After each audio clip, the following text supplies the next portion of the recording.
Ada beberapa pendapat dari para ahli, misalnya teknologi informasi itu meliputi seluruh perangkat keras, hardware, dan semua perangkat lunak atau software yang digunakan untuk melakukan sejumlah tugas. Nah, tugasnya apa? Tugas memproses data. Misalnya, tugas memproses data itu bagaimana? Mulai dari mengumpulkan data itu, mengoleksi atau menangkap data itu, kemudian mentransmisikan atau mengirimkan data itu, kemudian menyimpan data tersebut, kemudian diambil lagi data itu untuk dilanjutkan ke proses transformasi atau proses manipulasi istilahnya. Kemudian setelah dilakukan pemrosesan data misalnya dengan cara dihitung misalnya, kemudian kita menampilkan data tersebut. Atau bisa juga teknologi informasi ini diartikan tentang bahwa TI tidak hanya terbatas pada teknologi komputer, hardware, dan software saja. Oke. Melainkan juga untuk memproses dan menyimpan informasi.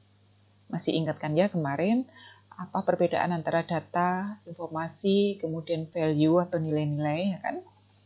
Nah, digunakan untuk memproses dan menyimpan informasi, serta hal ini juga akan terkait dengan teknologi komunikasi di dalam mengirimkan informasi yang sudah dihasilkan tersebut. Oke. Atau seperangkat alat yang membantu manusia untuk bekerja dengan informasi-informasi yang telah didapatkan, kemudian melakukan tugas-tugas yang berhubungan dengan pemrosesan informasi tersebut. Nah, kemudian dikatakan juga bahwa teknologi informasi itu tidak hanya berupa teknologi komputer saja, tetapi juga mencakup teknologi komunikasi. Jadi ada banyak sekali pendapat dari para ahli mengenai tentang apa yang dimaksud dengan teknologi informasi ini. Nah, kadang-kadang istilah teknologi informasi ini tumpang tindih. Tidak bisa dibedakan kadang-kadang ya dengan istilah di dalam sistem informasi. Dan ini masih menjadi bahan perdebatan sampai sekarang. Ada yang menggunakan istilah teknologi informasi itu untuk menjelaskan tentang sekumpulan sistem informasi misalnya, termasuk juga di dalamnya siapa usernya dan bagaimana kegiatan pengelolaannya atau manajemennya. Kemudian ada juga pendapat yang misalnya secara implisit atau eksplisit, di mana teknologi informasi itu tidak hanya berupa teknologi komputer, tetapi juga mencakup teknologi komunikasi. Atau dalam kata lain, teknologi informasi itu merupakan gabungan atau kombinasi dari teknologi komputer dan teknologi telekomunikasi. Nah, teknologi informasi itu adalah suatu teknologi yang digunakan untuk mengolah data. Ya, seperti tadi yang dikatakan di sini mengolah data, baik itu menurut Alter, mengolah data, kemudian menyimpannya, kemudian menyusunnya, kemudian memanipulasinya. Oke, nah apa tujuan dari teknologi informasi ini? Tujuan dari teknologi informasi ini adalah bagaimana dia bisa mengelola data tersebut, kemudian menampilkan data tersebut dan menyediakan data tersebut sebagai informasi yang strategis, sebagai dasar di dalam pengambilan keputusan. Oke, masih ingat kan ya di pertemuan yang lalu bahwa kenapa kita mempelajari sistem informasi manajemen? Ini karena kita ingin membangun sebuah sistem untuk bisa menyediakan informasi yang sesuai dengan kebutuhan dari manajemen tepat pada waktunya sebagai dasar di dalam pengambilan keputusan. Kan? Masih ingat juga bagaimana jenis-jenis informasi yang disediakan untuk masing-masing level manajemen kan ya. Lower management bentuknya seperti apa, kemudian middle management dan top management itu berbeda-beda bentuknya untuk informasi yang ditampilkan atau yang disampaikan. Oke, kita lanjutkan. Komponen teknologi informasi ya. Kita masuk ke dalam ruang lingkup teknologi informasi. Komponen teknologi informasi itu sendiri dari beberapa buku juga ada perbedaan, bukan perbedaan, perbedaan mengenai unsur-unsur yang membangun komponen teknologi informasi ini.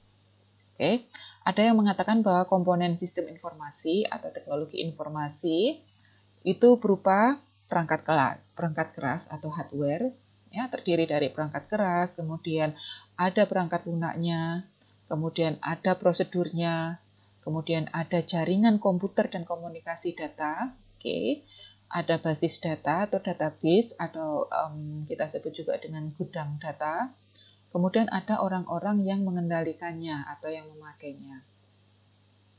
Oke, ada berapa unsur di sini? Ada 6 unsur, ya, yang menjadi komponen di dalam teknologi informasi. Tapi ada juga pendapat lain yang mengatakan bahwa komponen dari ICT atau Information Communication Technology itu merupakan kombinasi dari 7 unsur ini. Nah, kalau kita lihat di sini ada software, di sini juga ada software, ya kan? Ada hardware, di sini juga ada hardware. Oke, sama. Lalu yang membedakan apa nih? Yang membedakan adalah di sini dikatakan oke, ini data juga ada data. Ya kan di sini. Nah, internet akses di sini komputer jaringan ini. Oke. Nah, lalu apa yang membedakannya di sini? Prosedur di sini dibedakan menjadi Internet akses dan communication technology ini dibedakan. Hanya memisahkan antara jaringan dan komunikasi data, jaringan komputer dan komunikasi data ini dipisahkan sehingga dia menjadi 7 unsur. Kemudian transaction ini sama dengan prosedurnya di situ. Oke, jadi kalau kita lihat sebenarnya ini hampir sama, kecuali di sini ada cloud computing. Oke, di sini tidak ada orangnya, di sini ada orangnya. Nah, ini adalah komponen TI yang lama di mana belum umum menggunakan cloud computing ini. Nah, kemudian orangnya di mana dong di sini? Ya, orangnya ada di semuanya ini tidak akan bisa kerja kalau kita nggak ada orang yang menggunakan, nggak ada orang yang mengendalikan, nggak ada orang yang memerintahkan, ya kan? Kemudian yang menggunakan transaksi juga orang-orang tersebut. Atau bisa juga komponen TI ini, ya, komponen di dalam sistem teknologi informasi ini dibedakan menjadi atau kita kelompokkan menjadi 3 bagian. Ada hardware, perangkat kerasnya dari sistem tersebut, kemudian ada software yang mengendalikan sistem tersebut, program-program dan aplikasi yang digunakan di dalam sistem informasi dan teknologi, serta ada siapa sih yang memiliki gagasan atau ide atau otaknya, atau disebut juga dengan brainware-nya. Nah, brainware ini siapa? Nah, disinilah fungsi dari orang tadi itu. Dia bisa menjadi manajer EDP atau Electronic Data Processing, dia bisa menjadi sistem analyst, dia bisa juga menjadi operator, programmer, kemudian dia juga dia juga bisa menjadi ini ada di sini ya, operator dan programmernya. Kemudian untuk softwarenya ada software sistem operasi dan ada software program aplikasi. Oke. Kemudian hardwarenya itu ada perangkat input, output, pemrosesan dan penyimpanannya. Oke, kita bahas satu persatu nih. Untuk perangkat inputnya lebih dulu. Input itu ada untuk memasukkan data, karena kita menggunakan teknologi informasi. Apa sih yang dimaksud dengan teknologi itu? Masih ingat? Teknologi itu adalah bagaimana cara kita melakukan atau menyelesaikan suatu tugas dengan cara yang lebih mudah, lebih cepat, ya kan? Atau istilahnya bagaimana kita bisa menyelesaikan suatu pekerjaan dengan cara yang efisien dan efektif kalau bisa, ya, dua-duanya kalau bisa. Nah, karena kita teknologi informasi tadi sudah dikatakan bahwa biasanya itu identik dengan komputer, tetapi tidak selalu, ya kan? bahwa komputer itu adalah sebuah alat pendukung untuk teknologi informasi ini, alat pendukung untuk melakukan pekerjaan agar bisa dikerjakan atau diselesaikan dengan cara yang lebih mudah dan lebih cepat. Nah, alat pendukungnya itu apa? Alat pendukungnya itu bisa terdiri dari hardware ini. Oke, kalau kita mengenal alat pendukung kita adalah komputer, maka hardware-nya komputer itu terdiri dari perangkat output, input, penyedia penyimpanan, serta bagian untuk pemrosesan. Ya, ini semuanya pasti sudah tidak asing lagi ya bagi kita ya, karena sehari-hari kita memakai komputer. Kalau paling tidak Anda memakai gadget itu kan juga ada proses, ada hardware-nya, ada prosesnya, ada software-nya juga, ada penyimpanan ya. Jadi itu juga merupakan salah satu alat untuk mendukung teknologi informasi ini. Nah, perangkat input itu apa saja di dalam perangkat input, yaitu alat-alat yang kita gunakan untuk memasukkan data ke dalam perangkat ini, ke dalam handphone kita, ke dalam komputer kita. Dengan cara apa? Misalnya kalau di dalam handphone itu ada keypad atau keyboardnya, ya kan, ada keypadnya. Kemudian ada, kalau komputer ada keyboard, ada mouse, ada misalnya scanner, itu adalah alat-alat input ya, joystick misalnya. Kemudian seperti saya sekarang sedang merekam ini, ada mikrofonnya untuk memasukkan data suara saya secara audio ini ke dalam mesin perekam, misalnya seperti itu.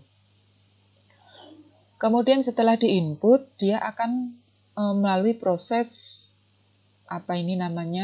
pemrosesan. Oke, ada media penyimpanan. Ada media penyimpanan sementara, ada media penyimpanan yang digunakan untuk seterusnya, ya kan? Di mana media penyimpanan sementara ini untuk mengumpulkan data-data yang akan kita olah lebih lanjut. Di sini ada jenis-jenisnya, kita memakai flash disk eksternal kan ya, disket. Ada yang masih tahu disket itu bentuknya seperti apa? Coba Anda browsing untuk melihat bentuk-bentuknya disket mulai dari yang paling lama sekitar tahun ya di awal tahun 1980-1990-an ya. Model disket itu seperti apa sampai ke flash disk yang sekarang ini kita bawa kemana-mana ini ya. Kemudian hard disk itu sendiri, kemudian hard disk ini juga ada hard disk eksternal dan internal ya kan. Kemudian ada CD, DVD, ini juga merupakan sebuah media penyimpanan. Ada yang masih tahu CD dan DVD? Oke, coba kalau nggak tahu, Anda bisa browsing lagi bagaimana bentuk dari CD dan DVD itu. Kemudian ada kartu memori ya, atau SD card kalau kita pakai handphone. Kemudian ada perangkat untuk pemrosesan. Nah, di dalam pemrosesan ini kita tidak membahas secara teknis ya, karena kita tidak pada jurusan atau fakultas teknik, tetapi kita membahasnya secara manajemen ya, sesuai dengan bidang Anda, prodi Anda, bisnis, administrasi kan ya. Ini sekedar untuk mengetahui saja bahwa meskipun kita juga tahulah semua jenis-jenis atau perangkat-perangkat ini. Pemrosesan itu ada istilahnya arithmetic logical unit. Kemudian ada control unitnya. Kemudian kalau di komputer itu Anda pasti tahu banget ada motherboard, prosesor, cache memory. Dan ini tidak hanya di komputer, di handphone Anda pun juga ada semua sistem pemrosesan ini. Oke. Nah, kemudian bagaimana perangkat outputnya? Nah, ada monitor, ada printer, ada speaker, ada proyektor. Ini perangkat output ini adalah digunakan untuk menampilkan hasil dari pemrosesan data tersebut. Data, suara, audio yang saya masuk melalui perangkat mikrofon ini, kemudian disambungkan ke laptop, kemudian diproses oleh laptop, kemudian ditampilkan oleh laptop ini dengan menggunakan program tertentu dengan cara pemrosesan tertentu, kemudian akan dikeluarkan hasilnya, outputnya itu dengan alat perangkat output berupa speaker. Ya. Data yang Anda ketik pada MS Word, Microsoft Word, atau misalnya worksheet, itu kemudian diproses di situ, kemudian ditampilkan dalam bentuk visual di layar monitor, atau juga bisa melalui printer. Kan ada juga di sini ada fax, misalnya Faximile. Ini juga merupakan sebuah perangkat output. Faximile, telepon, handphone Anda ini bisa dua-duanya, bisa merupakan perangkat output, juga bisa merupakan perangkat sekaligus perangkat input. Ya kan? Baik, kemudian tentang software. Software ini ada sistem operasi. Nah, kalau misalnya komputer itu sistem operasinya di laptop saya ini menggunakan Windows. Kemudian kalau misalnya Mac itu Macintosh ya, menggunakan iOS. Kemudian kalau misalnya handphone itu ada sistem operasi Android misalnya seperti itu. Itu adalah yang menggerakkan atau memerintahkan perangkat keras itu untuk bekerja. Itu adalah sistem operasi. Ya. Nah, kemudian di dalam sistem operasi itu nanti kita akan dibantu dengan program-program aplikasi. Program aplikasinya apa saja? Nah, misalnya kalau di laptop itu ada Windows, ya kan? Kalau yang mereknya Apple digigit itu ada Mac, atau istilahnya dulu itu Macintosh atau OS misalnya. Ada Linux kalau misalnya yang ingin open source misalnya. Kemudian ada aplikasi-aplikasi yang membantu kegiatan kita di dalam melakukan tugas atau pekerjaan kita sehari-hari, rutinitas. Misalnya untuk yang ada di dalam paketnya Microsoft Office. Nah, itu banyak sekali aplikasi yang sangat membantu kita di dalam memudahkan pekerjaan kita. Misalnya di dalam Microsoft Office atau aplikasi perkantoran ini ada di dalamnya seperti sekarang yang sedang saya pakai ini ada slideshow untuk presentasi. Kemudian ada juga pengolah data atau Microsoft Word, pengolah misalnya worksheet, lembar kerja. Ya. Kemudian ada database atau kalau di dalam Microsoft Office itu ada Microsoft Access misalnya. Kemudian ada desain grafisnya. Nah, ini semuanya adalah seluruh komponen atau unsur-unsur di dalam sistem teknologi informasi ini. Ya. Jadi kita pakai yang ini saja, dibagi menjadi 3 yaitu ada hardware-nya, kemudian hardware itu ada output, input, penyimpanan, pemrosesannya lebih jelas di sini. Kemudian ada software-nya, di mana software itu ada sistem operasinya, ada program aplikasinya. Kemudian juga ada orang-orangnya, di mana dia sebagai otak, sebagai pembuat ide atau gagasan bagaimana sistem tersebut akan bekerja. Oke. Nah, kemudian kita masuk ke dalam Saya kembali ke sini dulu. Sistem atau perangkat input ini berkaitan dengan bagaimana peralatan tadi memasukkan data ke dalam sistem komputer, ya kan? Kemudian teknologi keluaran itu adalah semua hal yang berhubungan dengan apapun itu yang berfungsi untuk menyajikan informasi hasil pengolahan sistem, ya kan? Kemudian pemrosesan atau program, ya. Digunakan sebagai sekumpulan instruksi, sekumpulan perintah untuk mengendalikan perangkat keras atau mengendalikan hardware di dalam entah itu komputer, entah itu gadget. Ya. Oke, kita lanjutkan di sini. Klasifikasi sistem teknologi informasi. Nah. Oke. Atau disebut juga dengan misalnya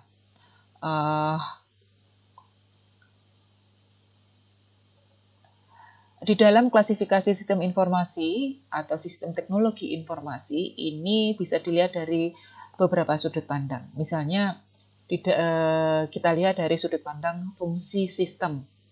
Oke. Nanti ada juga dari sudut pandang departemen atau perusahaan bisnis. Kemudian ada juga yang dilihat dari sudut pandang dukungan level manajemen. Dan kita juga bisa lihat dari ukuran dan cara melayani permintaan. Oke, kita lihat satu persatu nih. Bagaimana pengelompokan sistem teknologi informasi ini dilihat dari sudut pandang fungsi sistemnya. Nah, di sini ada embedded IT system, kemudian ada dedicated information technology system, kemudian juga ada purpose IT system. Nah, embedded IT system ini adalah sebuah sistem teknologi ya yang melekat pada produk lain. Oke. Misalnya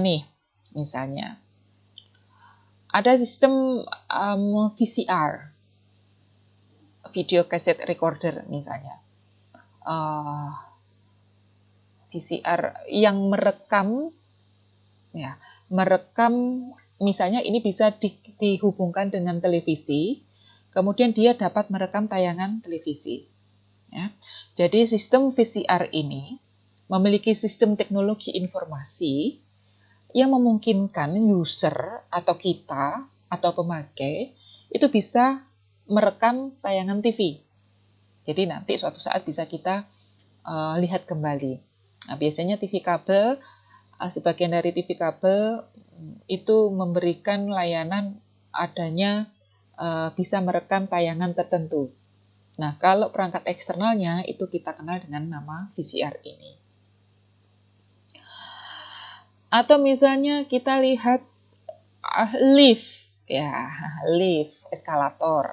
Nah, misalnya sistem informasi teknologi pada lift, ya. Jadi lift itu pun juga memiliki sistem TI, digunakan untuk mengendalikan gerakan lift pada perkantoran, ya kan? Anda memencet tombol 1, maka dia akan berhenti di lantai 1. Kemudian pintu lift membuka sendiri. Anda kemana, pencet tombol nomor berapa, kemudian dia juga, seperti itu. Itu juga mengandung, dikatakan mengandung ya, karena melekat pada produk lain, sistem teknologi yang melekat pada produk lain ini. Oke. Kemudian, dedicated IT system. Nah, ini adalah sebuah, katakanlah, sistem teknologi informasi, misalnya, yang dia dibangun untuk melakukan tugas-tugas tertentu, misalnya seperti mesin ATM. Ya. Nah, mesin ATM ini kan dirancang, mesin ATM, ya, automatic teller machine. Dia dirancang untuk bisa melakukan tugas-tugas seperti petugas teller di bank. Bisa melakukan transfer uang, setor uang, atau Anda mengambil uang melalui ATM itu. Ya, itu contoh dari dedicated IT system, yaitu sebuah sistem teknologi informasi yang dibangun atau dirancang untuk melakukan tugas-tugas tertentu. Ya. Kemudian yang terakhir adalah tentang dari sudut fungsi sistem ya, purpose IT system. Nah, merupakan sebuah sistem teknologi informasi yang digunakan untuk melakukan berbagai tugas secara umum. Misalnya, general purpose ini ya. Misalnya, ya ini laptop Anda ini, PC, personal computer, atau desk, komputer meja, ya, misalnya seperti itu. Itu adalah sebuah peralatan yang dipakai untuk kita sebagai end user secara langsung, misalnya untuk kegiatan entah itu perhitungan statistik, entah itu untuk mengetik apapun atau membuat dokumen atau apapun, atau sekedar untuk melihat film ya. Itu disebut sebagai general purpose IT system. Oke. Nah, kemudian sistem IT dilihat dari sudut pandang departemen atau perusahaan bisnis. Oke.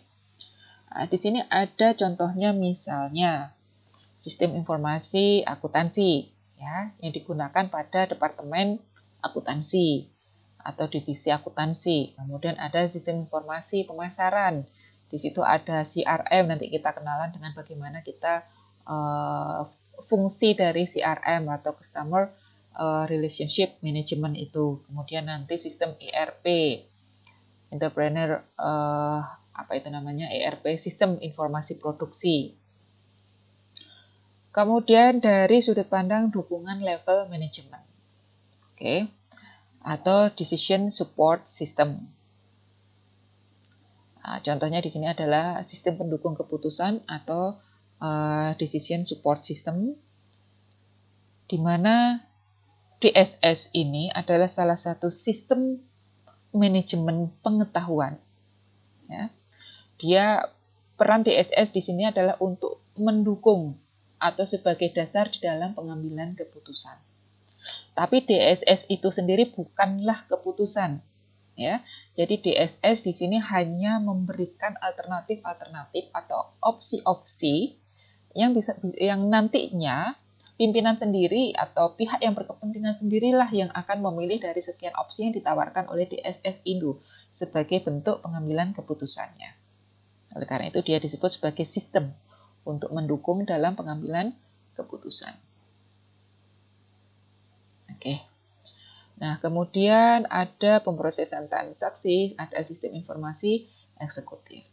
Nah, kemudian sistem IT dilihat dari ukuran dan cara melayani permintaan. Di sini ada client server. Apa ini client server? Nah, istilah client server ini biasanya umum dipakai untuk perangkat lunak ya, atau piranti software, piranti lunak misalnya.